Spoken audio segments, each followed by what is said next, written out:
बिस्मिल्लाहिर्रहमानिर्रहीम। इय्याक नअबुदु व इय्याक नस्तईन। रब्बि इश्रह ली सदरी व यस्सिर ली अमरी वहलुल उक़दतम मिन लिसानी यफ़क़हू क़ौली। सदक़ल्लाहुल अज़ीम।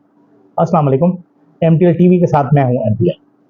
आज हम गुफ्तगू करेंगे अदालतों से कि आज एक केस जो इलेक्शन कमीशन का लगा हुआ था सुप्रीम कोर्ट में, जिसमें समाअत की चीफ जस्टिस काजी फायज़ ईसा और जस्टिस नईम अफ़ान ने ये इलेक्शन कमीशन का केस था जो उन्होंने दायर किया था।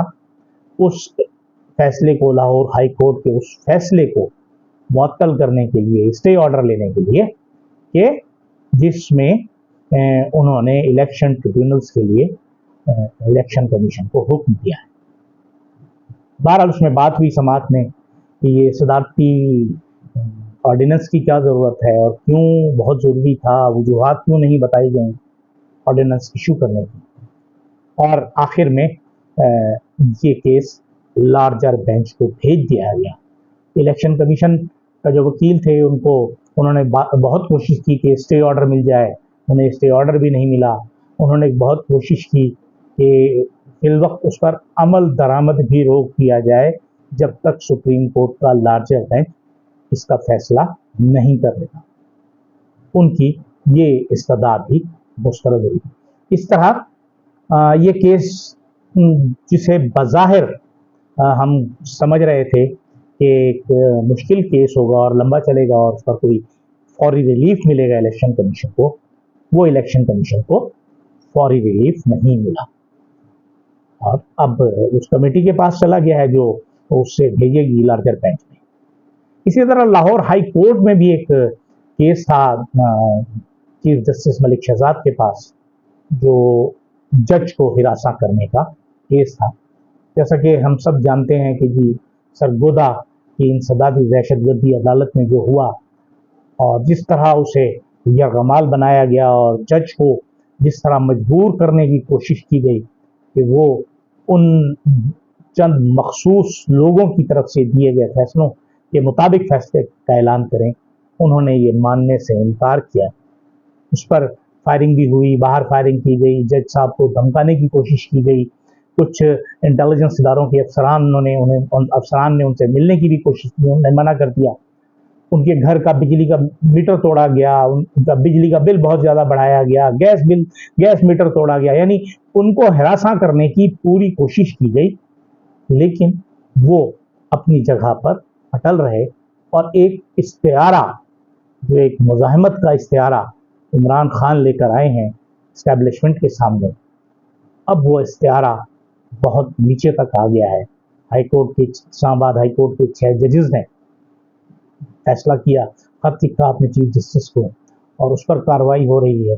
इस तरह ये केस चीफ जस्टिस चूँकि अब सुप्रीम कोर्ट के जज बन जाएंगे, लिहाजा उन्होंने जस्टिस शाहिद करीम की अदालत में वो केस भेज दिया और साथ ही साथ उन्होंने तौहीन अदालत के नोटिस जो पुलिस अफसरान थे और कुछ इदारों के एहलकार हैं, सिटीडी के हैं, उन्हें उन्होंने तौहीन अदालत के नोटिस जारी किए और 27 जून को उनका जवाब तलब कर लिया और 27 जून को ये भेज दी गई पिटीशन जस्टिस शाहिद करीम की अदालत।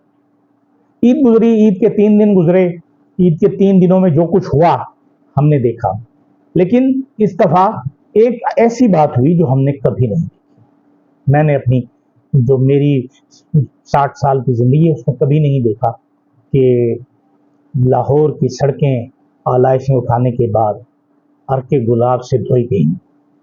ये मरियम नवाज का एक आला तरीन काम है इस मुल्क में, जहाँ इस वक्त खाने के मसाइल हैं, पीने के मसाइल हैं, वहाँ लाहौर की सड़कों को अर्के गुलाब से धोया जा रहा है। सादे पानी से ही धो लेते, सफाई हो जाती, लेकिन बहरहाल अब अर्के गुलाब से कैसे, तो उसका क्या होता है, उससे पाक हो जाती हैं, उससे बदबू चली जाती है। तो बहरहाल ये क्रेडिट है बहुत बड़ा। लेकिन एक सवाल जो यहाँ खड़ा होता है वो ये है कि इस सारे केस में माल कितना बना, ये जो अर्के गुलाब हासिल किया गया ये कहाँ से आया। जाहिर है सड़कें धोने के लिए टनों के हिसाब से अर्के गुलाब इस्तेमाल किया गया होगा। तो वो जो सड़कें धोने के लिए अर्के गुलाब था वो कहाँ से आया, उस पर कितनी रकम खर्च हुई और वो किस किस जगह गई, किस किस की जेब में गई। ये तो वैसे तरीका वारदात है हमारी दोनों बड़ी सियासी पार्टियों का कि वो अर्के गुलाब की जो नई एक लिहाज से सुन्नत मरियम नवाज ने शुरू की है, अब अगले साल उम्मीद है कि ये सिंध में भी आ जाएगी और हमारे पाकिस्तान पीपल्स पार्टी के हुक्मरान भी इस पर अमल करेंगे।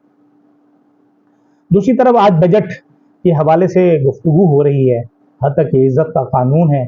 इन दोनों पर पाकिस्तान पीपल्स पार्टी और पाकिस्तान मुस्लिम लीग आमने सामने आ चुके हैं। पाकिस्तान मुस्लिम लीग नून के रहनुमाओं ने दावा किया है, हनीफ अब्बासी साहब ने दावा किया है कि हद तक इज्जत का बिल और बजट जो है वो किया गया पीपल्स पार्टी के मुशावरत से तैयार हुआ। उन्होंने कहा ये बेवकूफ़ ना बनाए कौम को कि जी हमारा गवर्नर छुट्टी पर चला गया और किसी और ने साइन कर दिए। क्या ये सारा तयशुदा प्लान था और तयशुदा प्लान के मुताबिक था। फिर इसी में पीपल्स पार्टी के एक रहनुमा हैं, पार्लिमानी लीडर हैं हसन मुर्तज़ा, जो पंजाब असम्बली में है, उन्होंने जो जवाब दिया वो बहुत बड़ा जवाब है, बहुत ख़तरनाक जवाब है कि पीपल्स पार्टी की वजह से ही मुस्लिम लीग नून की हुकूमत कायम है। अगर पीपल्स पार्टी हट जाती, ना मिलती, तो इस वक्त मुस्लिम लीग नून की क़यादत ऐवान इक़्तिदार के ऐवानों में नहीं बल्कि अडियाला जेल में होती। दूसरी तरफ हम अगर एक चीज़ देखें, दहशतगर्दी ज़ाहिर है हमारे मुल्क में हो रही है और हम बारहा इसका तस्करा भी करते हैं, इशारा भी करते हैं, याद-दहानी भी करते हैं। खुसूसन बलूचिस्तान में आज बलूचिस्तान में 16 अफराद को एक तफरीही मकाम से अगवा किया गया। उसके बाद कुछ दूर ले जाकर उनके शनाख्ती कार्ड चेक किए गए। 6 जो मकामी थे, जिन पर मकामी पते दर्ज थे, उन्हें रिहा कर दिया गया और 10 अफराद जिनके पते जो थे वो पंजाब से या दूसरे सूबों के थे, उन्हें वो साथ ले गए और हमारी जो एफसी है या हमारी वो अब ढूंढ रही है। लेकिन जाहिर है ये लोग जिंदा अगर मिल जाएं तो एक मौजज़ा होगा, वरना तो अब उनकी लाशें ही मिलेंगी। खुदा ना करे ऐसा हो, खुदा ना करे ऐसा हो। लेकिन जो अब तक की हमारे पास सामने मिसालें हैं वो यही हैं कि लोग मार दिए जाते हैं, उसके बाद उस पर मातम शुरू होता है, उसके बाद रिएक्शन शुरू होता है। लेकिन जो बुनियादी उसकी वजूहात हैं, रूट कॉजेज़ हैं, उस पर कोई शख्स, कोई इदारा बिल्कुल सोचने को तैयार नहीं। इस वक्त हम देखें तो हमारी हुकूमतें, हमारे इदारे सिर्फ एक पॉइंट एजेंडा पे काम कर रहे हैं और वो है पीटीआई और इमरान खान, इनको बर्बाद कर। खुदा के बंदे, अल्लाह के बंदे क्यों नहीं सोच रहे कि पाकिस्तान में बेहतरी की तरफ ले जाएं, पाकिस्तान को माशी तरक्की की तरफ ले जाएं। SIFC बना दिया, माशी तरक्की कैसे आएगी जब सियासी तौर पर हालात पुरसुकून ही नहीं है। तो माशी तरक्की तो नहीं हो सकती, इन्वेस्टमेंट तो नहीं आ सकती। जो हम देख रहे हैं 10 अरब 15 अरब, जैसे हमारे मियाँ शहबाज शरीफ साहब ने 308 से 278 पे ले आए थे उसका डॉलर का रेट पिछले 100 दिनों में। हालांकि जब उन्होंने हुकूमत संभाली थी उस वक्त जो डॉलर का रेट था वो 280 रुपये था और आज 279 रुपये है। 1 रुपये का फर्क पड़ा है और 308 रुपये से 276-77 रुपये पर तो हमारी निगरान हुकूमत लेकर आई थी। लेकिन ये तो इनका कमाल है ना कि क्रेडिट दूसरों का अपने गले में डाल देते हैं, खुद ले लेते हैं, लेकिन किसी और का अच्छा काम जो बुरा काम जो होगा, अपना काम, वो दूसरों के गले में डालते हैं। ये मुस्लिम लीग नून की रिवायत है और ये वैसे ही करते हैं। क्या किया जा सकता है? ये अवाम को बेवकूफ़ समझते हैं। शायद अवाम को बेवकूफ़ समझने वाले से बड़ा बेवकूफ़ कोई नहीं होता। इजाज़त दीजिए, अल्लाह हाफ़िज़।